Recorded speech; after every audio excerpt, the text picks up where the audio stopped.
Assalamualaikum warahmatullahi wabarakatuh. Selamat datang di Laboratorium Fisika Dasar. Sebelumnya perkenalan diri terlebih dahulu, nama saya Fitrahliya Nurul Kristianingrum. Saya dari Teknik Industri Angkatan 2017. Nah, pada kali ini saya akan menjelaskan mengenai percobaan M1, yaitu aerometer trials, dengan tujuan menentukan berat jenis atau massa jenis dari suatu benda zat padat. Selanjutnya untuk alat percobaan pada M1 ini terdapat yang pertama adalah aerometer trials di sini. Lalu yang kedua ada alat timbangan beserta piringannya juga. Ini yang terakhir ada termometer. Setelah alat disusun seperti ini, nah teman-teman bisa sambil lihat modulnya untuk pengenalan letak-letaknya. Di sini sebagai P1 dan yang berada di dalam air ini sebagai P2. Lalu untuk aerometer trials ini terdiri dari yang pertama ada jarum penunjuk, lalu ada pelampung, dan yang terakhir ada skrup penggeser. Baik, saya akan menjelaskan dasar teori untuk percobaan M1. Nah, untuk percobaan M1 sendiri tadi tujuannya adalah menentukan massa jenis ataupun berat jenis dari suatu zat padat. Nah, sebelumnya apa sih massa jenis tersebut? Nah, bisa massa jenis itu dilambangkan dengan rho. Untuk pengertiannya sendiri merupakan massa dibagi volume. Nah, untuk massa sendiri satuannya yaitu kilogram, lalu volume satuannya merupakan meter kubik. Jadi satuan dari massa jenis sendiri adalah kilogram per meter kubik, atau satuannya bisa juga gram per sentimeter kubik. Lalu untuk berat jenis, nah berat jenis sendiri dilambangkan dengan S, yaitu berat dibagi per volume. Nah, berat sendiri satuannya merupakan Newton, lalu volume adalah meter kubik. Maka satuan dari berat jenis yaitu Newton per meter kubik. Lalu hukum yang mendasari pada percobaan kali ini yaitu hukum Archimedes, yang bunyinya bila suatu benda dimasukkan ke dalam bejana berisi zat cair, maka benda tersebut akan mendapatkan gaya ke atas seberat zat cair yang dipindahkan oleh benda tersebut beratnya, seperti itu.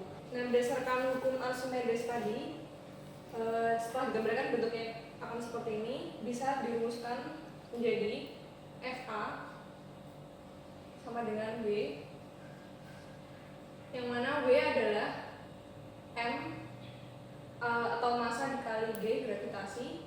Nah, lalu untuk massa ini kita bisa jabarkan rumusnya menggunakan rumus dari massa jenis, yaitu yang awalnya rho sama dengan M per V, maka M sama dengan rho kali V. Nah, jadi kita bisa ubah rumus dari gaya ke atas FA sama dengan rho V dikali G, yaitu ada massa jenis, volume, dan juga gravitasi. Ketiga hal ini mempengaruhi dari adanya gaya ke atas. Nah, untuk hukum Archimedes tersendiri berlaku terhadap benda-benda pada tiga keadaan ini. Nah, yang pertama yaitu benda akan terapung jika massa jenis dari benda kurang dari atau lebih kecil daripada massa jenis dari zat cair tersebut.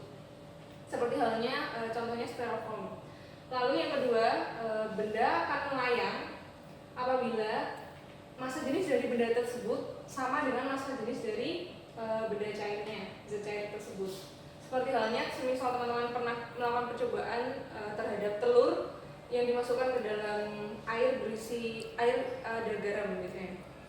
Lalu yang terakhir, kondisi yang terakhir yaitu tenggelam. Nah, benda akan tenggelam jika massa jenis dari benda tersebut lebih besar dari massa jenis zat cair. Misalnya seperti besi ataupun logam.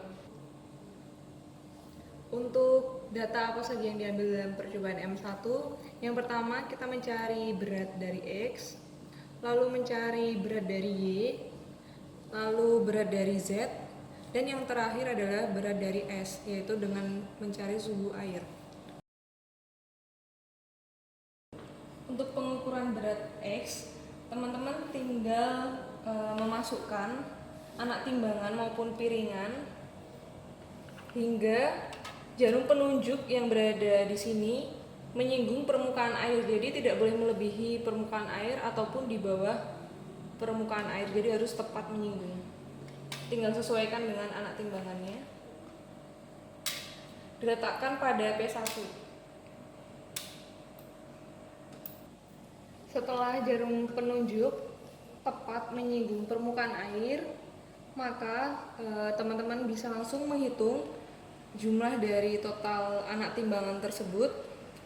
Misal di sini sejumlah 97 gram, teman-teman langsung memasukkan data yang ada pada P1 tersebut sebagai XN. Di sini misal pada kolom 1. Selanjutnya untuk pengukuran berat Y, di sini kita menggunakan benda berupa aluminium. Nah, benda ini kita masukkan ke dalam P1 beserta sejumlah anak timbangan hingga jarum penunjuk pada yang terletak di sini nanti menyinggung permukaan air.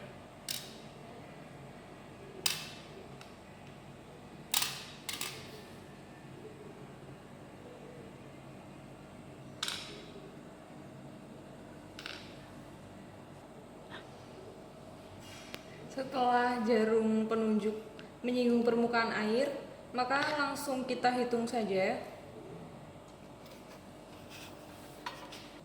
Hitung jumlah anak timbangan pada P1. Di sini misal totalnya yaitu 90 gram, maka 90 gram tersebut kita masukkan ke dalam pengukuran berat Y pada YN. Selanjutnya untuk pengukuran berat Z, kita masukkan benda pada ini ke dalam P2 yang berada di dalam air, sekaligus memasukkan termometer untuk mengukur suhu air. Selanjutnya untuk pengukuran berat Z, benda yang diukur dimasukkan ke dalam P2 yang berada di dalam air. Lalu pada P1 silahkan masukkan anak timbangan. Kita coba saja sampai nantinya jarum penunjuk dalam keadaan setimbang, yaitu menyinggung permukaan air.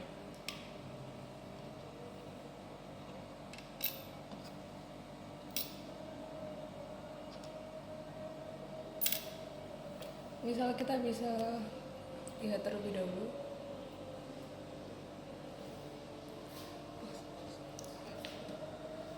Jika jarum penunjuk sudah dalam keadaan setimbang, yaitu menyinggung permukaan air, maka kita bisa langsung menghitung jumlah atau massa total dari anak timbangan tersebut.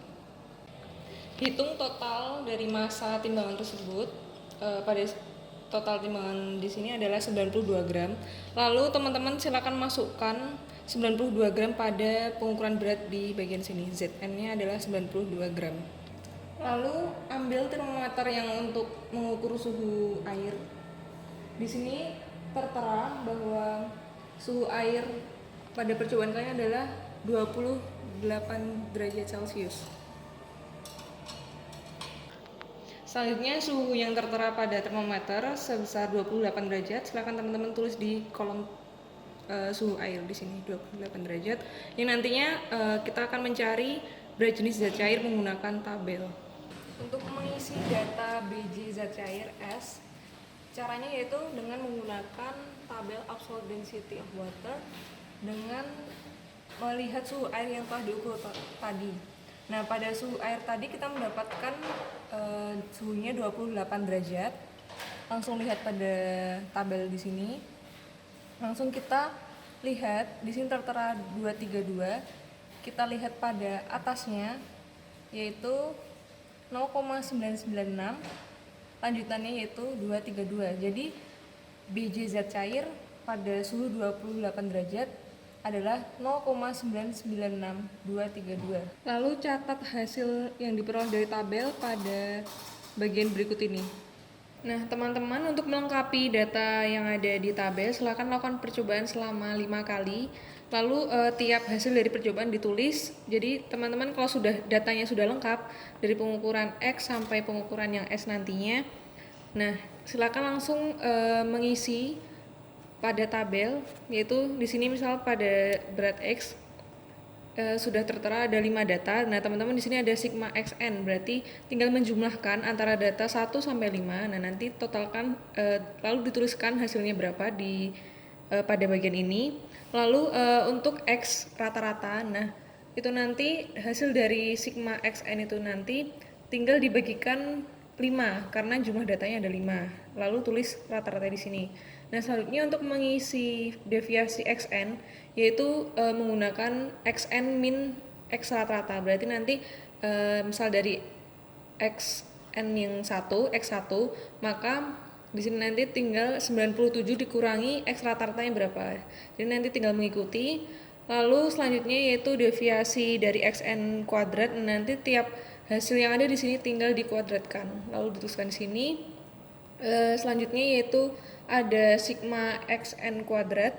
Tinggal ini nanti hasil yang ada pada tabel di sini nanti teman-teman jumlahkan lalu tulis di sini. Dan yang terakhir yaitu ralat langsung dari X rata-rata. Nah, teman-teman bisa menggunakan rumus ralat langsung sesuai dengan video pendahuluan yang nanti akan diberikan di awal. Nah, untuk tabel yang Y dan Z tinggal mengikuti seperti tabel X, dan untuk yang pengukuran terhadap berat S, nah ini nanti teman-teman tinggal menuliskan sigma S dan juga S rata-rata bisa di bawahnya di sini.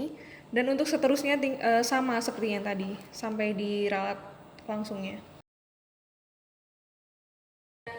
Saya akan menjelaskan pada bagian analisis data. Untuk perhitungan analisis data, jadi teman-teman menggunakan rumus di sini sudah tertera, yaitu BJ berat jenis adalah sama dengan X min Y dikali S dari zat cair per Z min Y. Nah, sudah saya tuliskan di sini. Nah, di sini karena kita akan menurunkan sebuah pecahan, maka kita jabarkan terlebih dahulu. Pada bagian atas kita misalkan sebagai U, lalu pada bagian bawah kita misalkan sebagai V.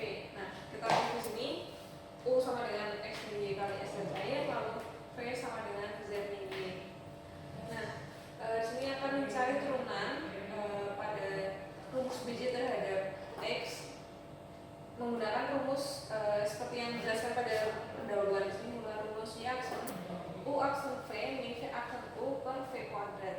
Nah, maka di sini kita tinggal mencari U aksen dan V aksen, yaitu turunan dari U dan juga turunan dari V. Nah, untuk U aksen di sini pada bagian U, nah menurunkan pada U terhadap X. Nah, maka pada dalam kurung ini kan terdapat variabel X. Kita turunkan karena ini sama dengan 1X, kita turunkan menjadi 1. Kita tulis di sini.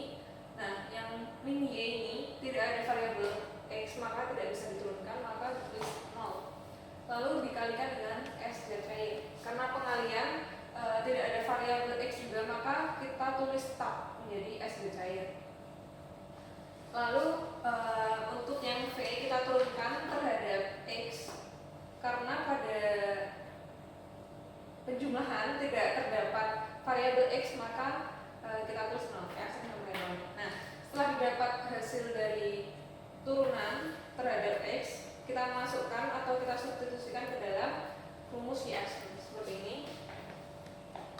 Nah, Y aksen sama dengan U aksen. Nah, di sini U aksennya adalah 1 dikali S zat cair, maka kita bisa tulis S zat cair, lalu dikali V, V-nya adalah Z min Y, terus dikurangi V aksen, V aksennya adalah 0, dikali U, U-nya adalah X min Y dikali S zat cair, per V kuadrat, yaitu Z min Y dikuadratkan.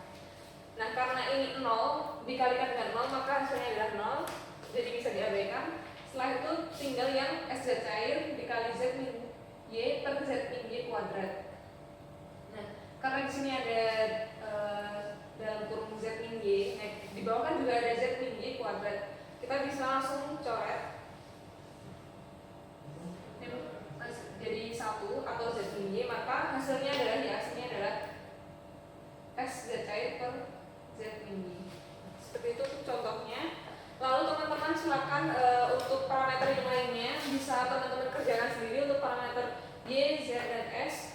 menggunakan cara turunan terhadap pecahan seperti yang dijelaskan seperti tadi. Nah, untuk analisis data nanti teman-teman tinggal memasukkan rumus BJ ini nanti dimasukkan angka-angka sesuai dengan yang pada hasilnya tadi yang rata-ratanya. Jadi X rata-rata, Y rata-rata tinggal dimasukkan di sini hasilnya berapa. Lalu untuk ralat tidak langsungnya teman-teman tinggal menggunakan rumus di sini sesuai dengan yang saya jelaskan di papan tulis, tinggal dipindahkan. Lalu untuk mencari tiap deviasi parameternya ini nanti kan untuk yang X sudah saya contohkan. Nah, untuk yang parameter lainnya teman-teman cari sendiri, lalu nanti dimasukkan data sesuai dengan hasil dari penurunannya. Sekian penjelasan mengenai percobaan M1 dari saya. Jika teman-teman ada pertanyaan, silakan nantinya teman-teman bisa menghubungi asisten lab terkait. Sekian dari saya. Wassalamualaikum